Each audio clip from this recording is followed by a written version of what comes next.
The Discourses of Christ of the Last Days.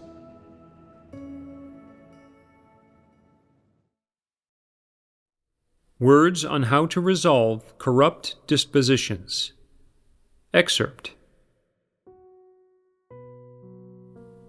Some people never seek the truth while performing their duties. They merely do as they please, acting according to their own imaginings, and are ever arbitrary and rash. They simply do not walk the path of practicing the truth. What does it mean to be arbitrary and rash? It means to act however you see fit when you encounter an issue, without any process of thinking or searching. Nothing anyone else says can touch your heart or change your mind. You can't even accept it when the truth is fellowship to you. You stick to your own opinions, not listening when other people say anything right, believing yourself right, and clinging to your own ideas. Even if your thinking is correct, you should take other people's opinions into consideration as well. And if you don't at all, is this not being extremely self-righteous? It is not easy for people who are extremely self-righteous and willful to accept the truth. If you do something wrong and others criticize you, saying, "You're not doing it according to the truth," you reply, "Even if I'm not, this is still how I'm going to do it." And then you find some reason to make them think this is right. If they reproach you, saying, "You acting like this is disruptive, and it will damage the work of the church," not only do you not listen, but you keep coming out with excuses. "I think this is the right way, so this is how I'm going to do it." What disposition is this? It is arrogance. An arrogant nature makes you willful. If you have an arrogant nature, you will behave arbitrarily and rashly, heedless of what anyone says.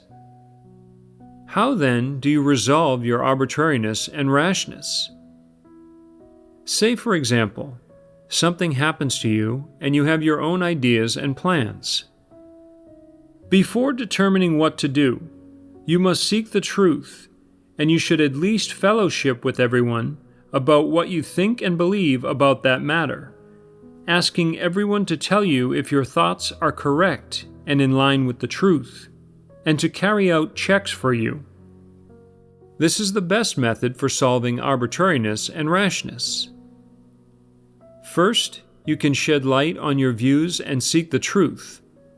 This is the first step of practice for solving arbitrariness and rashness. The second step happens when other people voice dissenting opinions.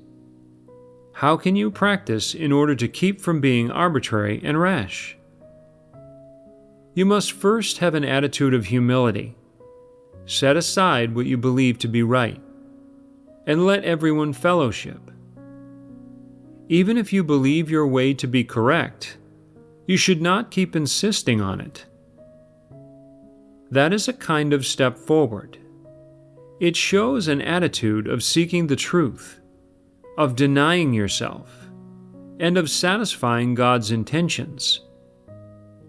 Once you have this attitude, at the same time as not adhering to your own opinions, you should pray, seek the truth from God, and then look for a basis in God's words.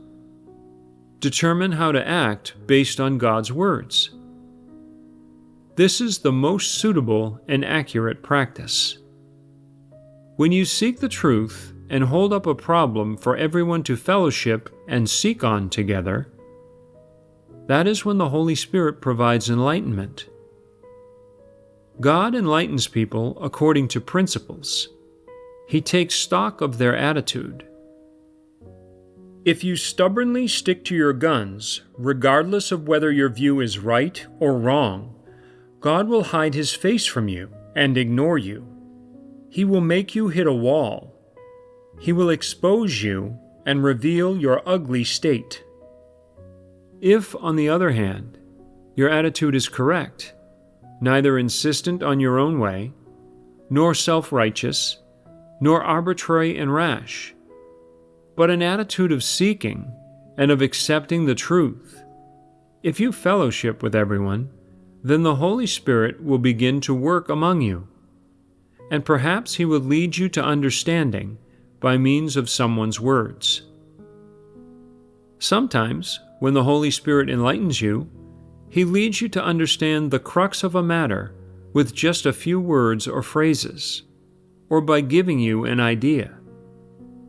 You realize in that instant that whatever you have been clinging to is erroneous, and in the same instant, you understand the most appropriate way to act. Having reached such a level, have you not successfully avoided doing evil, and at the same time avoided bearing the consequences of a mistake? Is this not God's protection?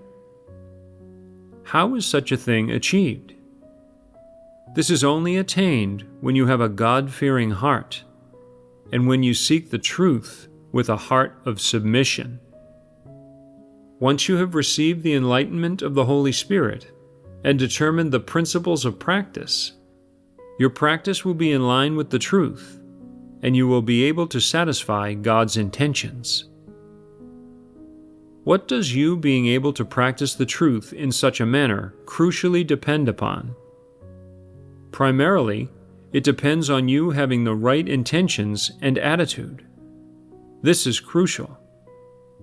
When the Holy Spirit works, He scrutinizes people's intentions and attitudes, and He decides whether to enlighten or lead them based on these factors. If people can understand God's work and see this matter clearly, they'll know how to pray to God and seek the truth. Can you see this clearly? Often, people wish to avoid doing evil and want to practice the truth and act with principles. But this depends on people's attitude toward the truth and whether they have a heart that fears and submits to God. If you can let go of your personal intentions and have a mindset of submission to God, praying and seeking from God sincerely, it won't take long for you to receive God's enlightenment. God will use some methods to make you understand what the principles of the truth are and where the key points of the truth lie. When you pray and seek from God, as long as you have the right mindset and you are sincere, God will enlighten you. The only worrying thing is if people are not genuinely seeking the truth, but merely going through the motions and formalities for others to see. In that case, they won't be able to obtain God's enlightenment. If your attitude is to stubbornly insist, to deny the truth, to reject anyone else's suggestions, to not seek the truth, to only have faith in yourself, and to only do as you want. If this is your attitude regardless of what God does or asks, then what is God's reaction? God pays you no heed. He sidelines you. Are you not willful? Are you not arrogant? Do you not always think you're right? If you are devoid of submission, if you never seek, if your heart is utterly closed and resistant to God, then God pays you no heed. Why does God pay you no heed? Because if your heart is closed to God, can you accept God's enlightenment? Can you feel it when God reproaches you? When people are intransigent, when their satanic nature and beastliness burst forth, they don't feel anything God does. It is all to no avail. So God does not do useless work. If you have this kind of stubbornly antagonistic attitude, all that God does is to remain hidden from you, God will not do superfluous things. When you are this stubbornly antagonistic and this closed, God would never forcibly do anything in you, or force anything upon you. He would never keep trying to move and enlighten you, over and over again. God does not act in this way. Why does God not act in this way? Mainly because God has seen a certain kind of disposition in you, a beastliness that is averse to the truth and impervious to reason. And do you think people can control a wild animal when its beastliness bursts forth? Does shouting and screaming at it do anything? Is reasoning with it or offering it comfort of any use? Do people dare to approach it? There is a good way of describing this. It is impervious to reason. When your beastliness flares up, and you are impervious to reason, what does God do?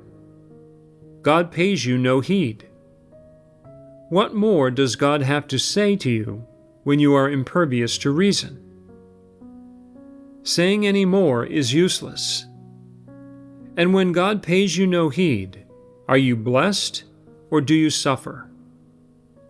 Do you gain some benefits or suffer a loss? You will undoubtedly suffer a loss.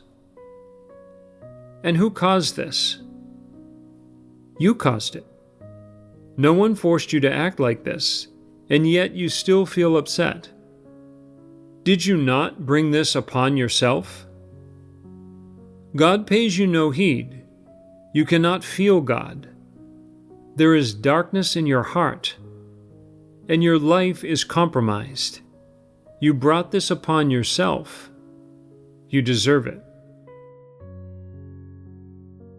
When facing a matter, if people are too willful and insist on their own ideas without seeking the truth, this is very dangerous.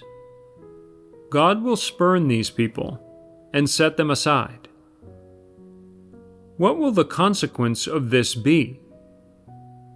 It can certainly be said that there is the danger of them being eliminated. However, those who seek the truth can obtain the Holy Spirit's enlightenment and guidance, and as a result gain God's blessing. The two different attitudes of seeking and not seeking the truth can bring about two different states in you and two different results. Which kind of result do you prefer? I'd prefer to obtain God's enlightenment. If people wish to be enlightened and guided by God, and to receive God's graces, what kind of attitude must they have? They must often have an attitude of seeking and submission before God. Whether you are performing your duty, interacting with others, or dealing with some particular issue that you are faced with, you must have an attitude of seeking and submission. With this kind of attitude, it can be said that you have something of a God-fearing heart. Being able to seek and submit to the truth is the path to fearing God and shunning evil. If you lack an attitude of seeking and submission, and you instead cling to yourself, are stubbornly antagonistic, and you refuse to accept the truth, and are averse to the truth, then you will naturally commit a great deal of evil. You won't be able to help it. If people never seek the truth to resolve this, the ultimate consequence will be that no matter how much they experience, no matter how many situations they find themselves in, no matter how many lessons God sets out for them, they still won't understand the truth, and they will ultimately remain incapable of entering into the truth reality. If people do not possess the truth reality, they will be incapable of following the way of God. And if they are never able to follow the way of God, then they are not people who fear God and shun evil. People go on and on about wanting to perform their duties and follow God. Are things that simple? Absolutely not. These things are enormously important in people's lives.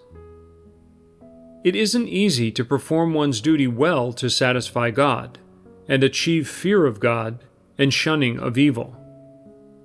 But I will tell you a principle of practice.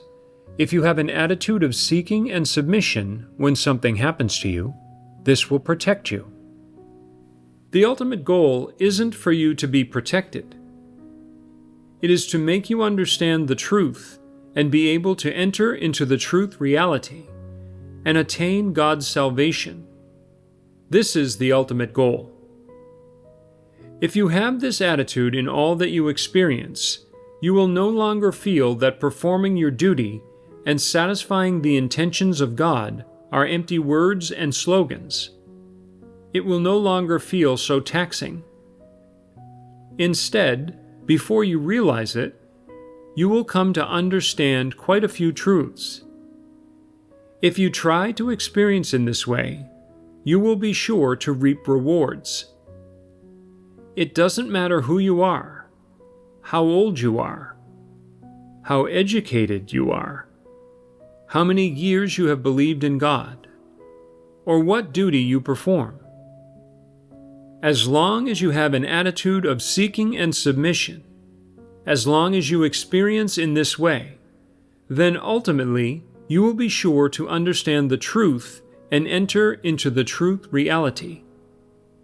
However, if you do not have an attitude of seeking and submission in everything that happens to you, then you will not be able to understand the truth, nor will you be able to enter into the truth reality. Those who never understand the truth and can never enter into the truth reality think, what is the truth and what are doctrines? What is the truth reality and what is not having the truth reality? Why don't I understand it?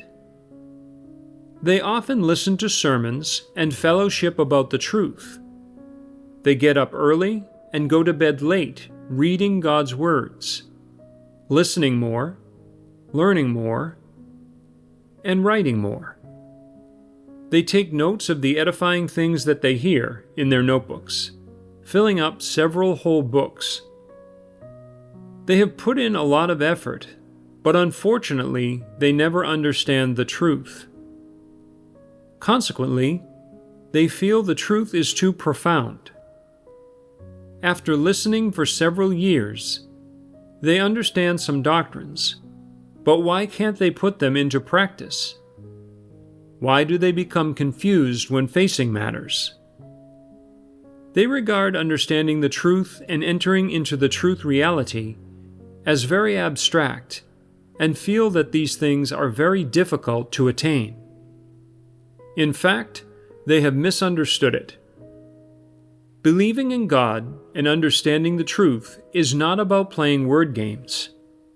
It is not being able to talk about some of the words and doctrines, and that's it. That is not what it is about. What believing in God stresses most is practicing the truth and being able to grasp the principles in practicing the truth. Only by understanding what practicing the truth is and what handling matters with principles is, can one be said to understand the truth and to have entered into reality. Being able to practice the truth and enter into reality is the most important thing.